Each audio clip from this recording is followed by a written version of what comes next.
Okay. um, I have the question about this wide like this wide vision of evolutionary.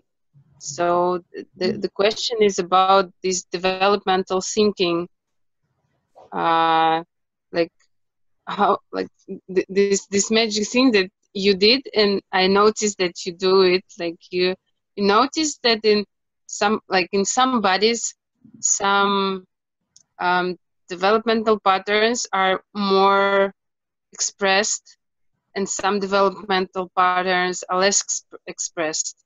Mm-hmm. And it's somehow connected to like to the way of interacting with the world outside. Mm-hmm.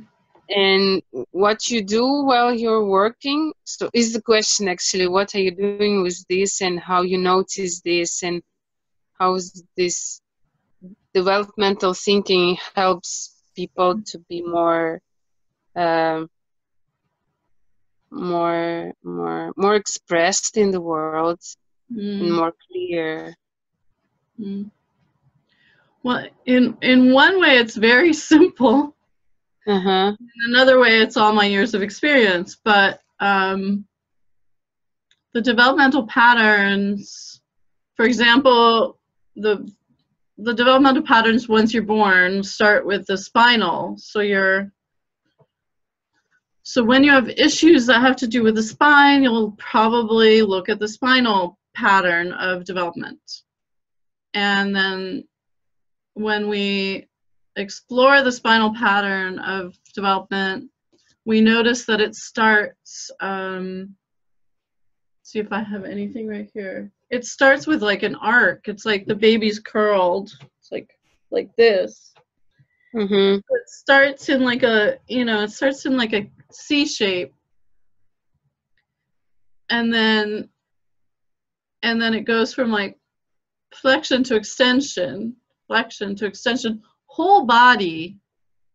Mm-hmm. So, say if I had a client and I'm like, there's something going on that they don't have a unified sense of their spine.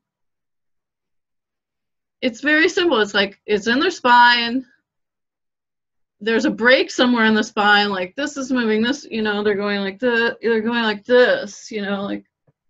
like they're hunching, or they're not connecting all the way through the spine.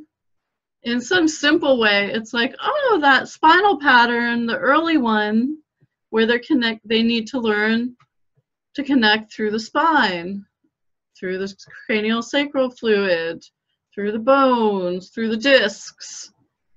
And then, so that's almost like, that's very simple, except then teaching it takes a lot of playing around with it, getting to know it in your body so that you can, and how to touch it to help someone else feel that cohesion in the spine.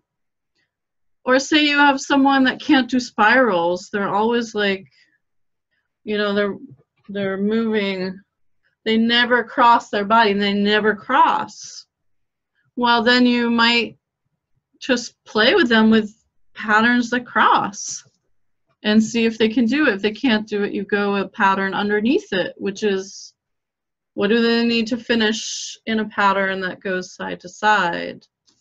So these are things when you're a dance teacher, or you're looking at your own movement, or you're like, I can never turn to my left side, I always hurt myself or something. Or you can look at these patterns and go, oh, I don't think I really reached with my foot, or things like that. And so there are basically only 4 patterns in the developmental patterns. Is that answering your question? Mm-hmm. Yeah. So it's almost like you can create exercises for yourself or others. You can touch people in ways that they can explore different patterns. Or like we did last time, we did a lot of pull.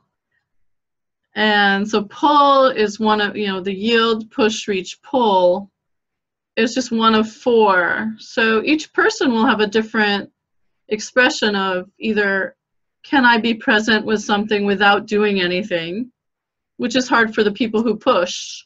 Because the people who like to push a lot, they don't just hang out and decide what you're going to do. They're like, I'm here, I'm going to push. So for them, learning yield is sometimes really helpful. Like, oh, you can just show up. You don't have to push. You can just show up and be present with me. Or reaching, like a pushing person might always do something the hard way. Or then some people who are reaching all the time, they might avoid real interacting with something which has to do with condensing, feeling self.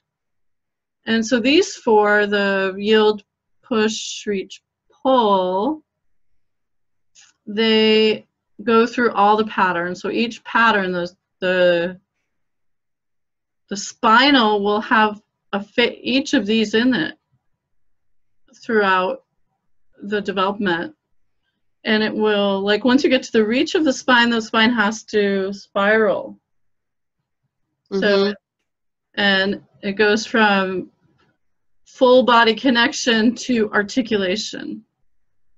So it's a very, first of all, it's true, and it relates to how we engage. Like, first the baby's like really busy inside, and then when it comes out, it's like, ah, or it comes out, it looks around.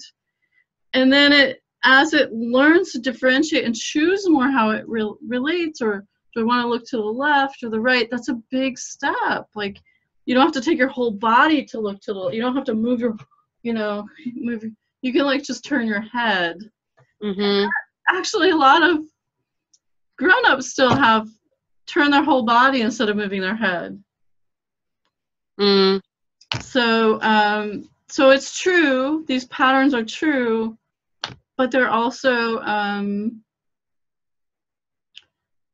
of, what do I want to say? I don't know what I wanted to say. I'm going to say they're simple again. Like, if you can't connect your lower left to your upper right, then you're missing a diagonal. Or if you're always doing diagonals and you never just kind of go stand, you're always, maybe some ADD kids are always like, they're never just stopping and the weight goes through both feet, which is homologous. You slowly start to learn, like, oh, if I let the weight go through one feet, that gives me more of a sense of stability. So some kid with ADD that's going around there, like, you don't have to, like, I don't know, say they're bad or say they're too whatever. You just kind of go, hey, you want to try this, or you want to try reaching and hanging from your hands, which would be a reach with both hands, on some rings, and just give them a different sense of stability through the torso and the body and strength and sort of the monolithic, here I am feeling, which they're kind of like, they're like doing all this. So it's not like we're trying to change them. We're just giving them like new fun ways to experience stability. And because we're improvisational, we're not saying sit down to feel stability or be quiet. We're like swinging, or we're pushing with both feet. I mean, there's so many ways to do the same pattern of both hands or both feet. So once you have like an idea of these patterns and you keep playing with them, you'll get to know them. Because they're neurological patterns or neurocellular patterns, meaning once you do them, they bring up a whole connection of perceptual engagement with the world. that you feel, that you notice. They're like, oh, now I want to like be really strong. When I have used both hands, I want to be really strong, or I can push away really clearly. Like that's in the movement itself. You don't have to like go through and think it. You just have to go to the movement, and then you can feel it in yoga, or feel it as a psychologist, kind of go, oh my God, this person never could say no, because they would go, you know, they would push themselves away instead of pushing somebody else away. Mm-hmm. And so it's a playground. Yeah. And that's what I'll be introducing, that playground. Mm. And I see that there is this amazing connection, like when we're doing very simple action with the body, it immediately brings us into different state of neurosystem. Yes, it does.